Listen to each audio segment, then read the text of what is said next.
शशि भूमि सुतो बुधश्च गुरुश्च शुक्र शनि राहु केतव सर्वे ग्रहा शांतिकरा भवन्तु। हेलो फ्रेंड्स,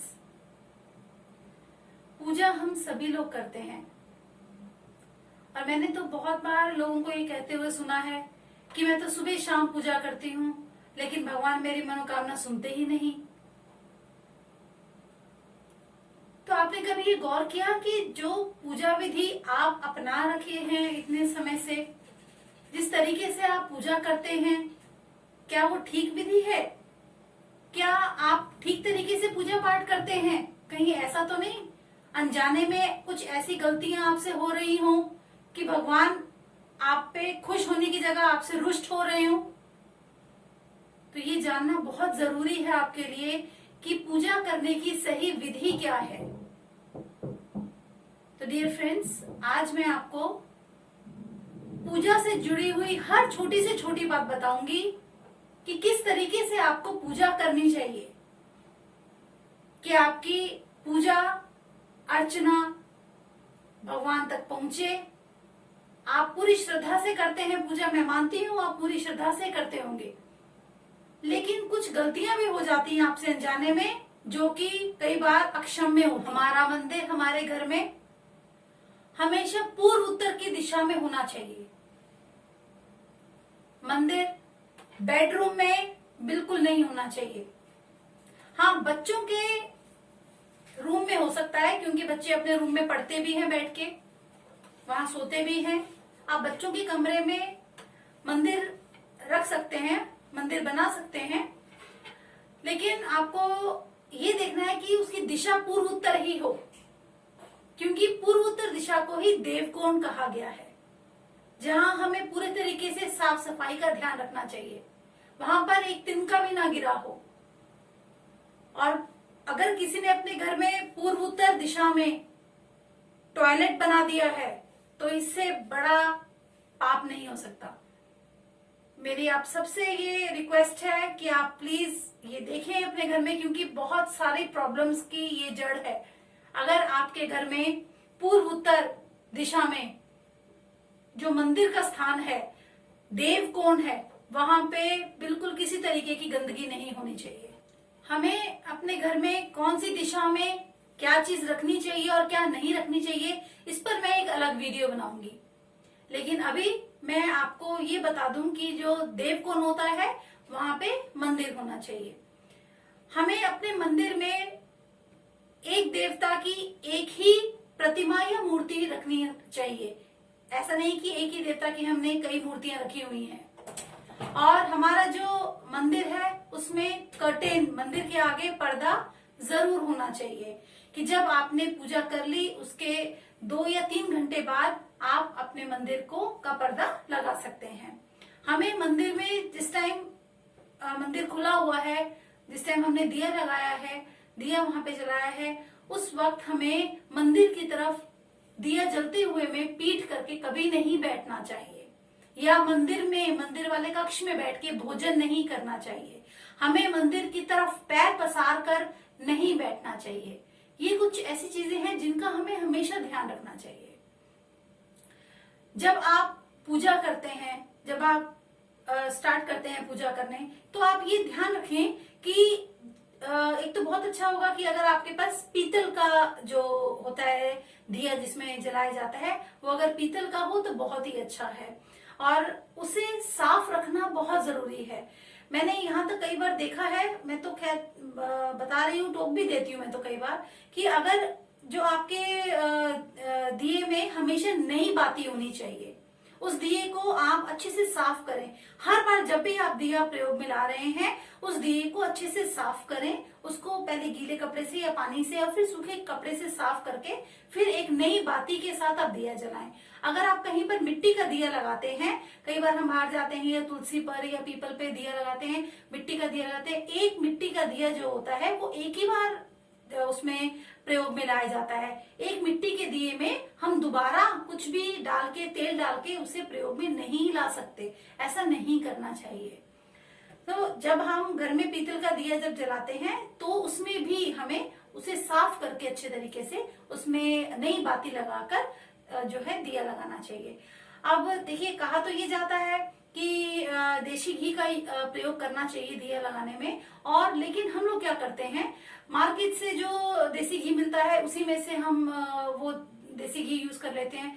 वो जो है गाय का देसी घी नहीं होता है, और गाय का देसी घी मिलना आज के टाइम में बहुत मुश्किल है, नेक्स्ट टू इम्पॉसिबल है कि हमें गाय का शुद्ध घी मिले।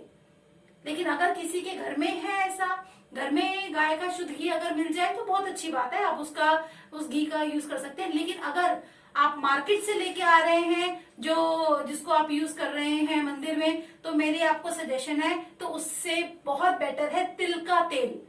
आप देसी घी की जगह आप तिल के तेल का अगर यूज करेंगे दिया अपने पूजा में, तो वो ज्यादा बेटर होगा। फिर मैंने ये भी देखा है कि आप जब दिया लगाते हैं, दिया लगाया और फटाफट उस रूम से चले गए, नहीं।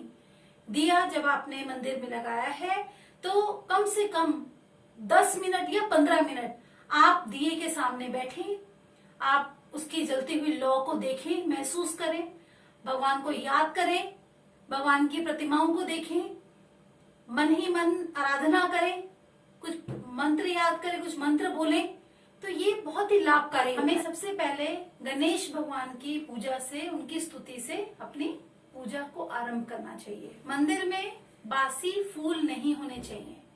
आपने पूजा कर रहे हैं और पहले टाइम के आपने जो मंदिर में फूल चढ़ाए हैं वो अगर पड़े हुए हैं तो उन्हें आपको हटा देना चाहिए, फिर पूजा करनी चाहिए। मंदिर में अगर आप पूजा करने बैठे हैं तो अपने पास पानी एक छोटी कटोरी में जरूर रखें। जब आप सबसे पहले धूप जलाई जाती है, जब आपने धूप जला लिया, जब आपने दिया जला लिया, उसके बाद अपने हाथ थोड़े से आचमनी कहते हैं इसको, थोड़ा सा हाथ में लेके पानी जरूर साइड में गिराना चाहिए, और फिर हमें उस धूप को और फिर दिए से हमें पूजा करनी चाहिए। जब हम पूजा करते हैं दिए से तो हमें भगवान के चरणों से आरती करनी स्टार्ट करनी चाहिए। पहले चरणों में करते हैं, फिर नाभि की तरफ करते हैं, और फिर उनके मुख पे करते हैं भगवान की आरती। और जितनी बार भी हम आरती घुमाते हैं उसे ओम का आकार देते हैं। अगर सपोज हम आरती घुमा रहे हैं उनके चरणों की तरफ, तो भी हम हवा में ओम का आकार बनाएंगे। जब नाभि पे कर रहे हैं तो भी ओम का आकार बनाएंगे, और जब उनके मुख पे कर रहे हैं आरती तो भी हमें ओम के आकार में घुमाना चाहिए अपने हाथ को। और जब दिया हम रखते हैं तो दिए की जो लौ है वो इस तरीके से होनी चाहिए कि लौ इस तरफ घूमे, ना कि लौ भगवान की तरफ हो। लौ भगवान की तरफ नहीं करके लौ को अपनी तरफ को घुमा के रखते हैं। इस तरीके से दिया की हमेशा डायरेक्शन होती है। जिस टाइम हम दिया, अगर बीच में सेंटर में आपने जोत लगाई है तब तो कोई इशू नहीं है उसमें, तब तो आपने सेंटर में लगाई है। जिस टाइम आपने बाहर की तरफ जो है जोत का रखा है, तो वहां पे आप फिर उसको मुंह इस तरफ घुमाएंगे कि जो जोत है वो आपकी तरफ हो, और वो इस तरीके से जले और भगवान की प्रतिमा उस तरफ हो। हमें अपनी पूजा अर्चना जब हम करते हैं, जो भी हमने मंत्र जब रखा हुआ है वो करने के बाद हमें जो मैंने मंत्र शुरुआत में बोला था वो मंत्र जब जरूर करना चाहिए, क्योंकि उसमें हम सभी ग्रहों को नमन कर रहे हैं। वो मंत्र है, मैं दोबारा एक बार बोल देती हूँ। ओम ब्रह्मा मुरारी त्रिपुरांकारी भानु शशि भूमि सुतो बुधश्च गुरुश्च शुक्र शनि राहु केतव सर्वे ग्रहा शांति करा भवन्तु। ये जो मंत्र है इसमें हमने सभी ग्रहों को नमन किया है, तो हमें ये मंत्र अपनी पूजा में, पूजा के अंत में जरूर बोलना चाहिए।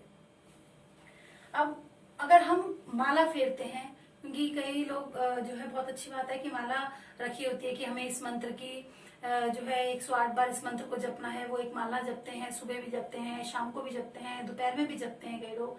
तो थोड़ा सा इसमें आप ध्यान रखें कि माला जपते टाइम आपके जो ये वाली फिंगर और जो है ये लास्ट वाली, ये वाली फिंगर और ये वाली फिंगर, ये 2 फिंगर्स का यूज नहीं हो। आप अपनी माला को इस तरीके से रखेंगे और इस तरीके से माला जप करेंगे, और जो बीच ये वाली फिंगर है तर्जनी फिंगर, इसका हम प्रयोग नहीं करते माला फेरते टाइम। माला फेरते टाइम हम ऐसे ही माला करते हैं, हम इस फिंगर को नहीं यूज करते माला फेरते टाइम।